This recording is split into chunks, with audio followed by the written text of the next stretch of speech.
Well, as part of our evening, we just wanted to recap from last time. Siguro everybody felt good about it as a semi-reunion for all of us to see each other, but also a time to listen. I think we appreciated each other's answers to the questions. What is your one realization, one question, one longing?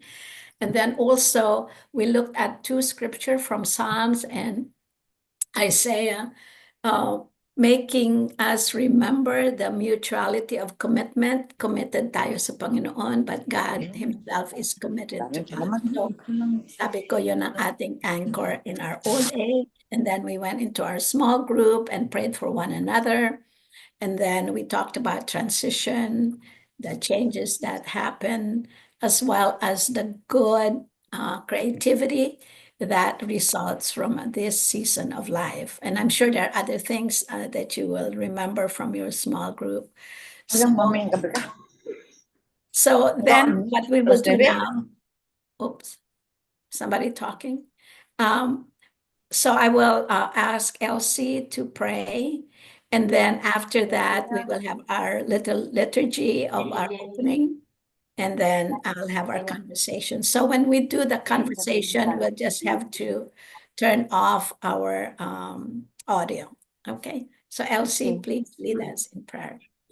Let's pray. Dear Lord, thank you for this new day, for this new opportunity to listen to each other and to you.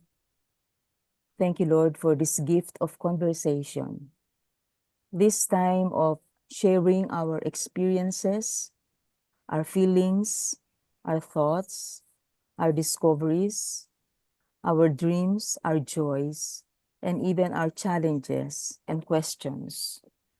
We have already been enriched by last week's conversation. And now we gather again, and with joy and excitement, we look forward to more life-giving sharing of insights and reflections. Thank you for the book of Alice Freiling, which has helped us navigate our journey of aging. Thank you for Ate Lisa for facilitating this conversation. Thank you for Lina, Carmena, and Flor, who with Ate Lisa initiated and facilitates this conversation. Thank you for each one in this group. And now we commit this time to you again. Thank you for being our Lord, our teacher, our friend, and our companion in this journey of aging. Indeed, we are not alone. Yes. Amen. So as we did last time, do we have a slide? Do we remember what to say? Can you see my candle? Yes. Yeah. So I will say, we are here in the name of the Father and of the Son and of the Holy Spirit.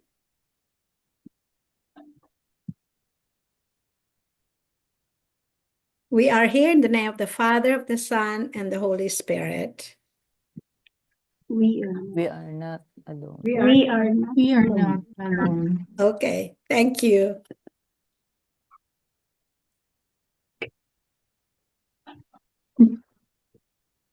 Yeah, we are not alone. Thank you. We can take the slide out now. Thank you. Yeah, I think that resonates to all of us, especially when we think of aging. It is really the important truth is that we are not alone. So in this part of the conversation, each one will have a chance to share about a highlight of the week or anything was a takeaway from March 2nd. And then the next part, either one, is any insight from your reading. What stood out for to you after reading Alice Freiling's book? And I know there's so much to share, but Carmena will be the timekeeper. She said she will put up the little, you have to put it in front of the camera. There you go. To tell you that your time is up. And then you choose the next person to speak. Okay? So what was the highlight? And what was an insight from Alice? Start with Nida. Okay. Nawala. Nawala ako? Ang iyong video nawala. Yeah. Can you pick somebody else muna? Kasi naano ko pa. Okay. All right. Tinaga niya. Okay. We'll start with Grace. Okay, what stood out for me was the scripture reflection of Ate Lisa, that it's a mutual commitment of faithfulness, that we want to be faithful to God, but God is also faithful to us and holding on to us. We are not alone. So that is very comforting to know. And then yung sa sharing, what stood out to me was yung si Ate Nani, when she said yung longing niya to be intimate and to be with God. Kasi she was so busy with ministry, she was always with students and then family. But now in her aging stage, she wanted to be with God. So I wanted to that too. And I also resonate with the other dreams and longings of the others who have shared. And then yung book ni Alice Freiling, yung what is helpful for me from her book is her assurance that we don't have to fear being useless or being not productive, because God has something for us to do, like loving the younger generation, like how Alice felt when she was loved at different stages of her life by her teacher or Sunday school teacher. So yung I don't have to fear being not productive, because I can still be fruitful and love people. Yun. I choose Ate Elsie.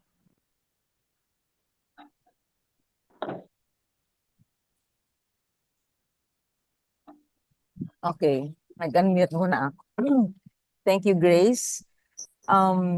Sa conversation natin last week, na-observe ko na though most of us, if not all, all of us have physical limitations, most of us are generally happy. And we are still on fire in terms of serving the Lord and others. And may mga dreams, grand dreams pa nga yung iba sa atin.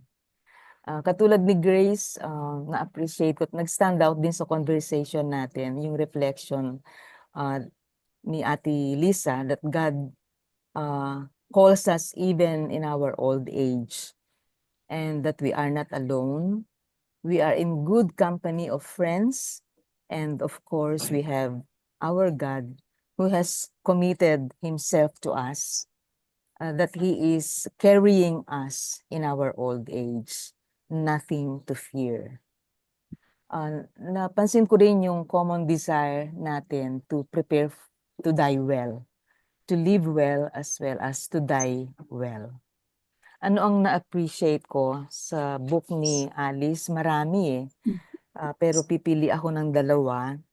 Yung insights niya on the false self and the true self.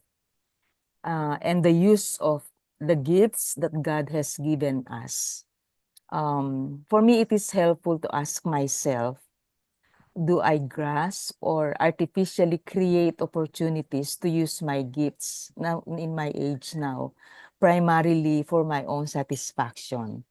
Para ba i-feed ko lang yung aking ego? Or am I truly using these gifts that God has given me in my old age because this is what God wants me to do at this stage in my life. So it takes a lot of reflection and self-examination. Yung pangalawa, yung idea of the discipline of irresponsibility. At my age, kasi parang ganun yata ang personality ko, parang gusto ko maging responsible sa lahat. At my age, I don't need to be responsible for everything and for everyone. It is okay to be irresponsible if my present condition calls for it. Yung, Okay. okay. Thank you.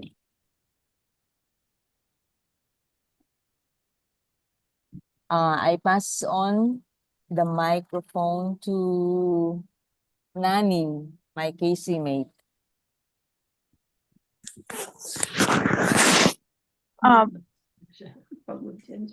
Maybe all of the things that I heard last week are marami. May mga threads na medyo pareho. I'm happy to know that we are all partly infirm. Hindi lang pala ako. But I kind of lose things, all that kind of stuff, and I am happy na, some of you are similar, and well, hindi ko masyadong articulate. One of the things that helped me last week was not just are we not alone dahil eto tayo, magkakaibigan, we are co-workers from the past, but God is committed to us. I really need to digest that every day of my life. Alice Freiling actually had this chapter about letting go. Lisa, when I was a staff worker, or even before that, called me the chicken without a head. Which is very true. Yan ang personality ko. Kasi yung bang palak-palak sa Ilonggo, palak-palak, parang you want to finish and do everything all at the same time. Try to do this, try to do that. And I remember those years when we were asked to do OGS, Objectives, Goals, and Standards. Ewan ko kung nadaanan niyo yun. Nadaanan namin yun. IVCF USA yun eh. Pero yun, parang nalagay talaga sa aking mind yun. So, after stuff, yun ay ginagawa ko na yung stuff. But I think looking back, even last week, dali. Bakit? Nag-OGS pa ako mentally. In fact, I dream about things I have not finished accomplishing. God reminds me that ego is part of it. I want to be a good mom, a good wife, a good teacher, a good grandparent. Pero letting go is something that I need to learn more of. Katulad nga na sinasabi ni Elsie, hindi mo pwedeng maging responsible for everybody. So, eto, kaya medyo ako late ng a few minutes. Yung dalawa kong anak na nakatira na sa ibang bahay, tinutulungan ko kung tama yung kanilang taxes. Marunong na naman sila, pero I still have to do that, and something, mga ganun ba? Tapos sometimes, nagiging, meron akong mga agenda pag bibisitahin namin ng mga apo. Pero, sabi ko, sa aking Bible study group, pag-pray nyo na lang, if God gives me an opportunity to be able to speak gospel to my young grandkids, that it will be, pero hindi ko yun pa-projecting. So, I want to get out in my old age I want to let go from my old age because it probably hinders me from being in His temple. Yung sinasabi sa Psalm 29, one thing I ask of the Lord, that I may see the face of the Lord, and memorize ko dati, hindi ko na ngayon alam.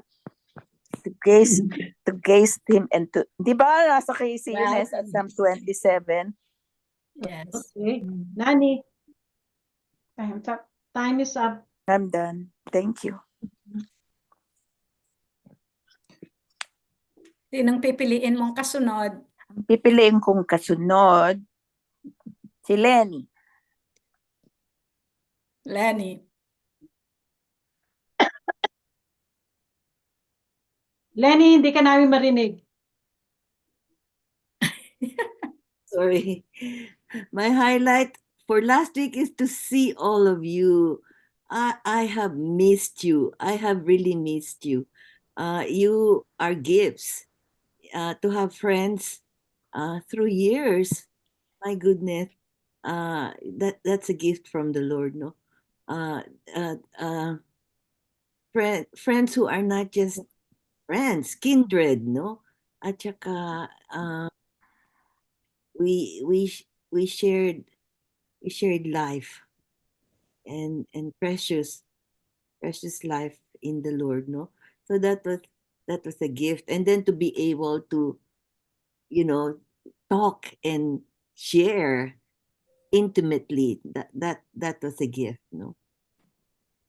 Uh the highlight was to also to discover na I couldn't articulate kung like the question na what should I focus on now in my age? Hindi ko ma-articulate kasi hindi ko pa alam, no? So I struggle. I still struggle, no? So but we are not alone, no?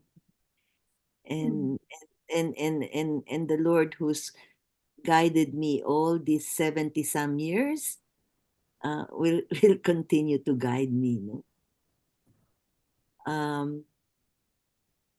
Freiling's book, so many things, even though I have not finished the book, pero yung nakikita ko sa mga chapters na nabasa ko, parang it's like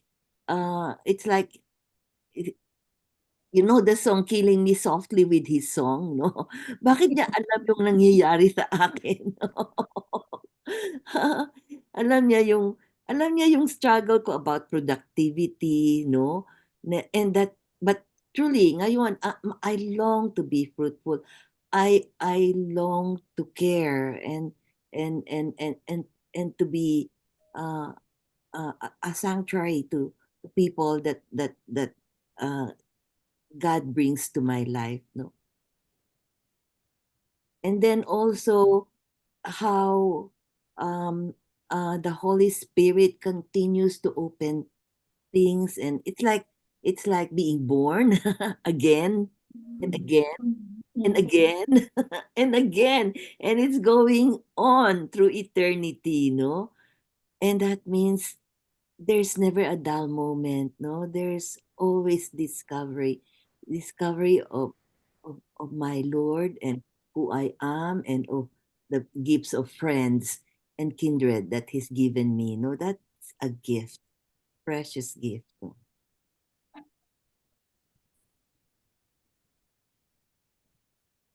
Oh, so I would like to choose Rebby. We missed you last week. We're happy to see you today.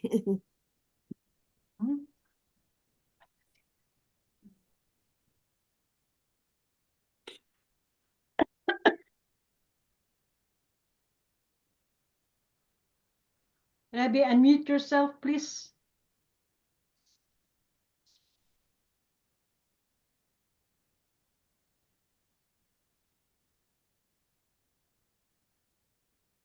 Unmute, please.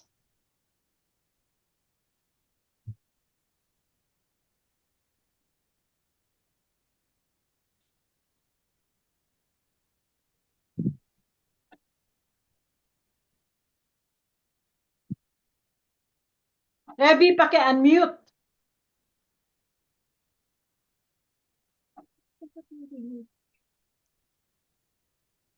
Parang unsteady ang kanyang wifi. Okay. Mahina internet. Yan, yan. Okay, Sorry. okay. Yan. Tsaka hindi ako techie. Wala akong kasama dito marunong umasiste sa akin. Ayan, okay na. Okay, we can hear you. One minute, Rebby.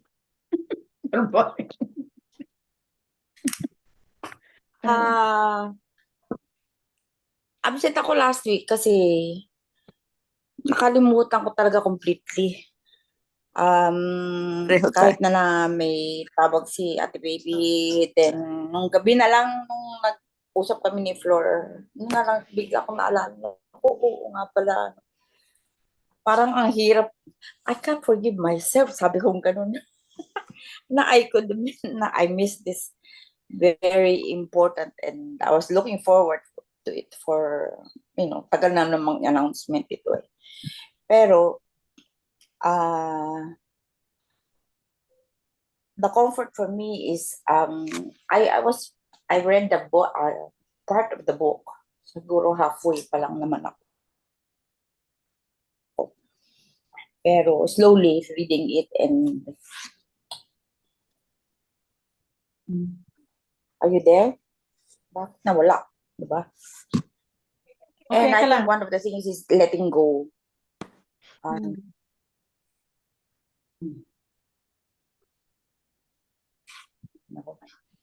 What it is letting go and yung may pagka-ano ko eh. May pagka-ok-ok ako eh. Don't know if you know yung ok-ok, yung salita ditong obsessive compulsive black na lang gustong gawin. And I think I've shared with some of you and I got to the point na parang burnout na ako. I wanted to stop but couldn't stop things. So many things to do. Siguro parang si Nani na lahat na lang inasikaso. But this is one thing I need to work on na wag pakialaman lahat. Kasi meron din naman ako kasing alagang na-stroke na yaya ng aking anak na half body ang affected. So, naasikaso ko yun, pero at least may warm body akong kasama dito kasi si Jojo ay paalis-alis pa. And in fact, ngayong umaga kaya pa wala-wala ako kasi aalis siya ng 8 o'clock. Balik nun mamaya ng gabi, may klase all day sa ABS. Ganyan ang buhay ko. Kung mag-isa lang ako dito, ang lungkot siguro. Parang I want to see a counselor at sabi nga ay malungkot daw ang buhay ko kasi pero I attended a seminar almost similar to this na which helped me and is helping me go through I'm going through. Thank you, Rebby. Can you ask another person?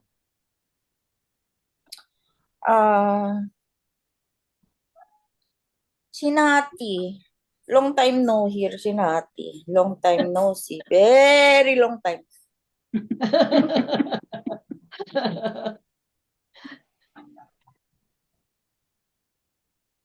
Unmute, Nats. Okay.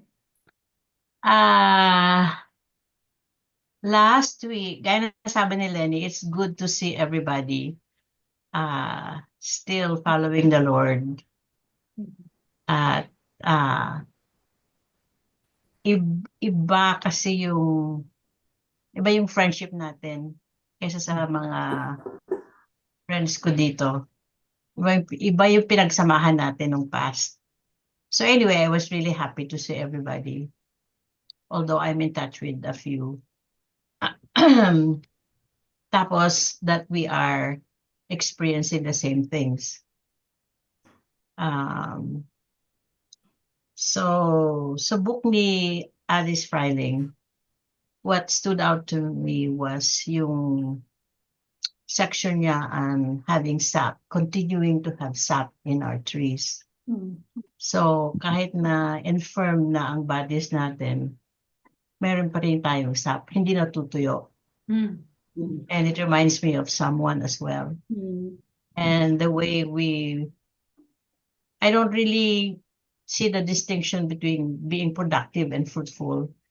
Parang isa sa akin yun, may overlapping. I know I'm so outcome oriented as well. Kasi yun ang measure ng university, meron kang outcome, meron kang grants, meron kang projects, meron kang programs. But anyway, it's also being fruitful. Kaya hindi ko na dinidistinguish yun. Kaya pwede pa rin na maging fruitful or productive in our old age. Iba nga lang. Ibang quality, ibang type. And I'm grateful the Lord is giving me opportunities to see that I still have sap.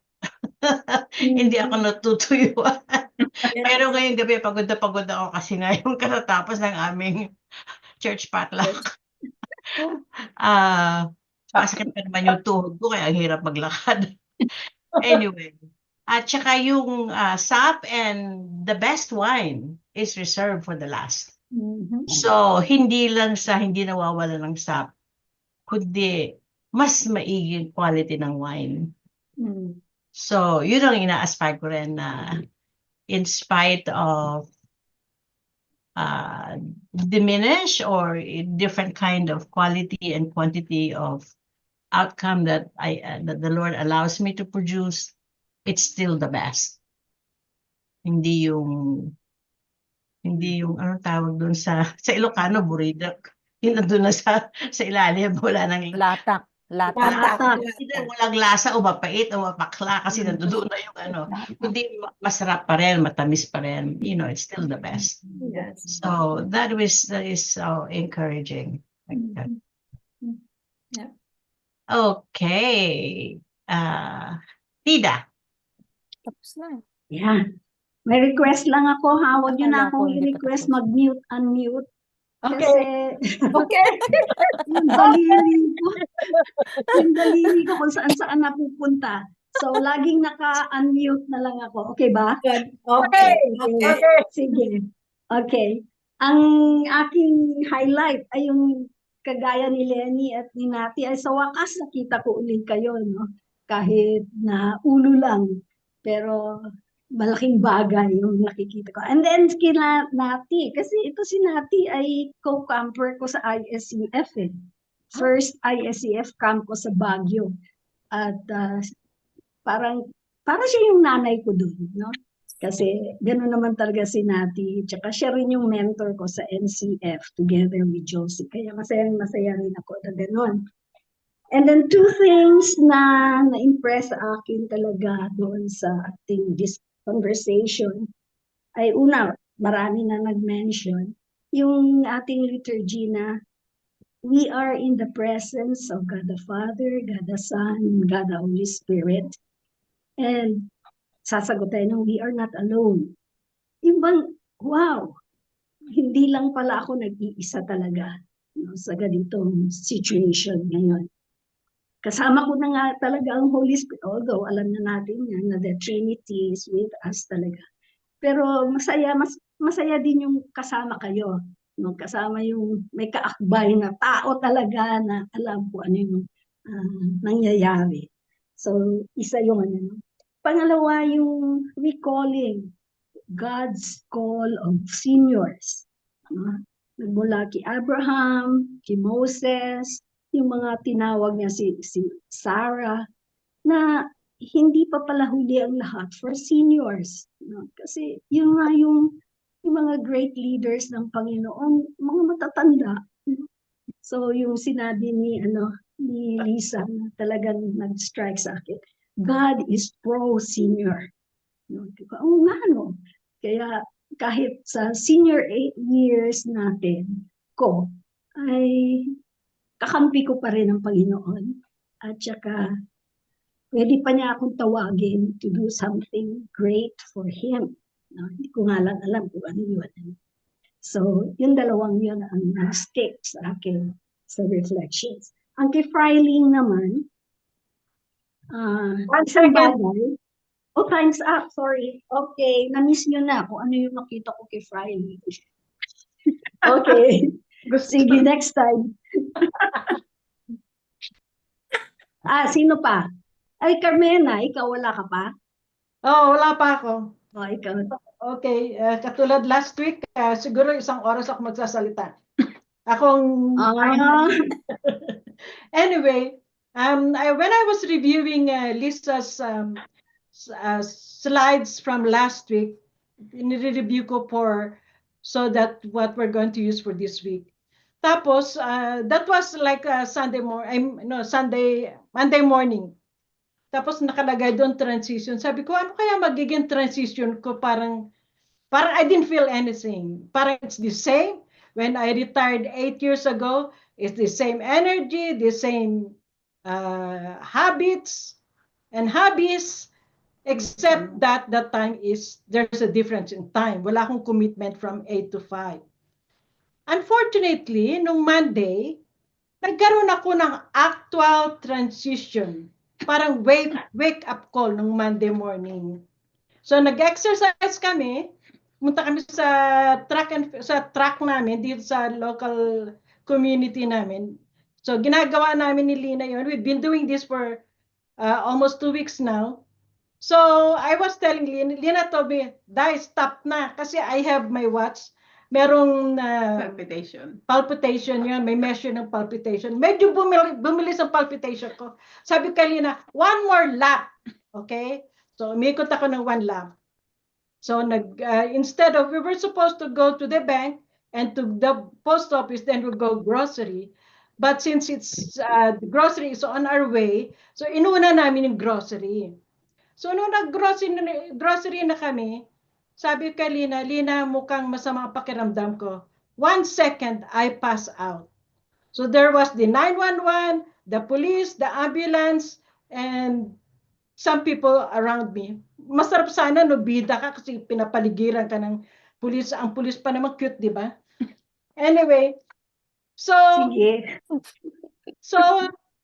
na-hospital ako, na-ER ako, na-hospital ako. So sabi ko kay Lina, hindi ko na pala kaya. Yun, I really have to admit that there's limitation physically. Now I should really be good to myself. And it reminded me na iba na, I'm different person from 8 years ago or even last year. So I'll continue to do my walking, but I should really be very careful. So that's the transition of my life. Life experience talaga. Lina. Okay, thank you for your presence. Nag-enjoy talaga ako kasama kayo sa staff, sa LC, sa church, si Flor, sa university, si Nani, pag may namamatay, tagal namin mag-usap 2 oras. When I look at you, I see all the challenges that you have experienced, but all the victories that you have experienced too. And you are an inspiration to me because you continue to follow God. Yung sinabi ni Lisa na you are not alone, na-apply ko yun kasi pag may sakit yung kaibigan mo, ang feeling mo magsaka lang. Yung aloneness, walang tutulong. But na-experience ko sa emergency room, nung naglay ako ng hands sa ulo ni Carmena, nung may pumasok tapos nagsabi, Amen. Sabi niya, believer pala kayo. Sabi ko, Christian kami. Ay, naku, mabuti. Kanina, nakatingin ako doon sa refrigerator namin. Merong, na you are not alone. Biglang pinakita sa akin ng Diyos. Hindi ko napapansin ito. Matagal na nakalagay sa aming refrigerator. Ito ang message ng God sa akin. You are not alone. And single, walang anak, ang pamilya ko nasa Philippines. But I am not alone. God is with me.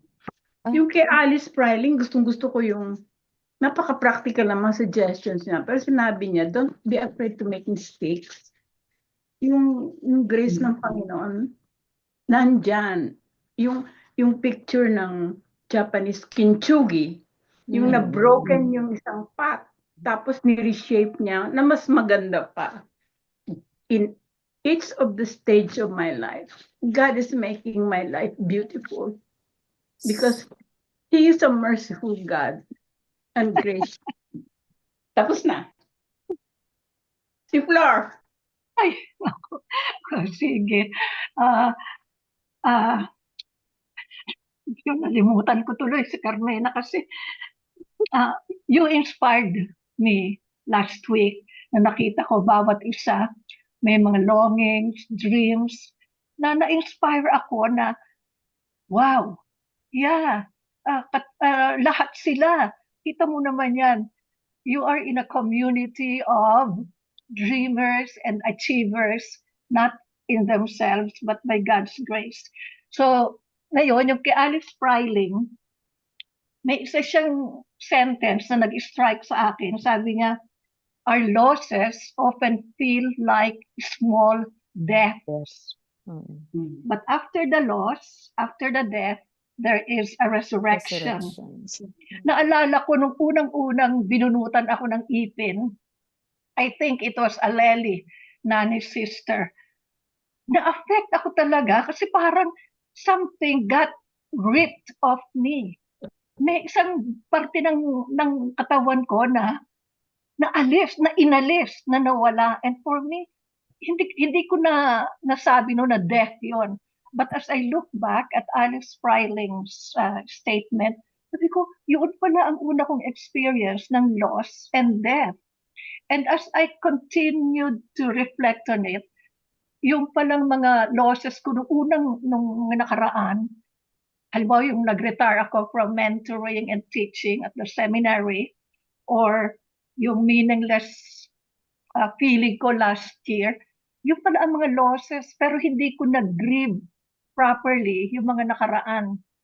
Kaya ngayon, naano ko na, well, it is good to embrace the losses and to embrace and to grieve the losses. Sabi nga ni Lisa last time. Because I did not know that I died. I was also dying every time I lost something. Ngayon, nung sinabi ng Lord sa akin na my purpose for you now at this season of aging is to age fruitfully. That will be your direction. That will be your purpose. At makita ko noon, dalawa yon, katulad nga ng sinabi din ni Nati, na they are the same, fruitful and productive.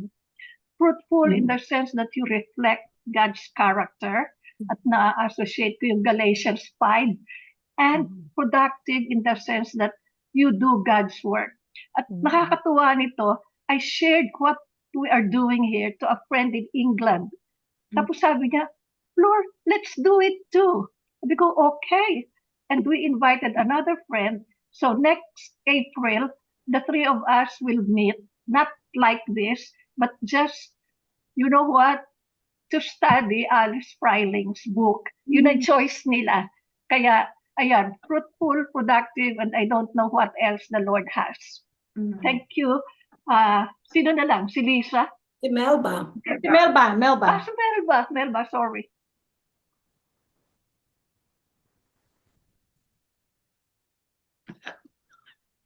What really struck me is like, kagaya ng marami sa inyo, sila Lenny, sila Manangati, gano'n, si Nida, yung fact na we are together at this time in our lives. Naalala ko yung sabi ni Miriam, na sabi niya, for as long as you have friends together, sabi niya, hindi pa kayo mamamatay. And sabi niya, yung mother niya had 4 friends keep swimming in their 90s. Tapos nung namatay na yung namatay na rin yung nanay, 4 of them. And it reminded me, tayo na we grew up as a cohort, sa RTC. Na napaka-precious ng the way we have all been raised ng RTC. Yung fact na kagaya ng yung bang kagaya ng mga Africans, meron silang concept ng Ubuntu. I am who we are. Kumbaga, ako yung identity ko is bound up with the identity of others and the way we have been raised. Naisip ko yun, parang kagaya natin, lahat tayo na nurture sa IBC. And ngayon na I'm in Greece, gano'n, dito lang may lalabas dito sa Palawan, hindi ko naman masyado pa silang kilala. Except, you know, yung mga times na they were students, nag-lecture ako. At they pop up yung gano'n to help, ano. Plus, yung tayo rin, yung generation natin, we are together, gano'n. And siguro, totoo yung sinasabi ni Miriam na for as long as we have each other, we will, you know, have longer lives than most people. And for this, I am very grateful din sa commonalities natin that we share whatever we have been through. Then yung main time up na pala. Never mind, tapos na. It's you know, I'm just very grateful now we are together.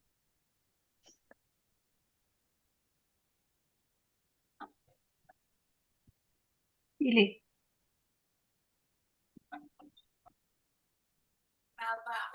You were in and out, so I couldn't quite hear everything you said. Did you have problems listening to Melba? Yeah. Yeah, a little bit. Okay, just a little, siguro lang yung connection lang, Melba. But thank you.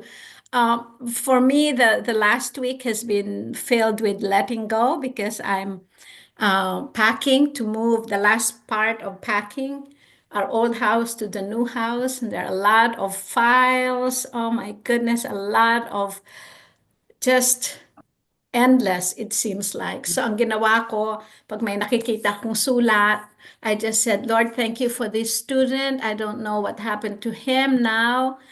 This has been years ago. Thank you for the opportunity to serve. Trash. Mamaya may isang litrato. Lord, I don't know if this person is still alive. Thank you for the opportunity to influence him. Trash. But if I did that on every page, I will not even be here to do this because we're trying to finish everything. But I think the discipline of letting go is just, there was that season and it's over. You just release that. With Alice, I mean, there are just so many things there, and that's why I recommended it. I know her personally, so it means more that I know her and her husband. One thing she said is we're so used to reading scripture, long passages. And she said sometimes it's just a verse, sometimes it's just a word that may be good to meditate on. So that was very helpful. And then when she was introduced in the foreword by Leighton Ford, at the end she says, I need to trust that while there may be less of me, there will be more of Christ.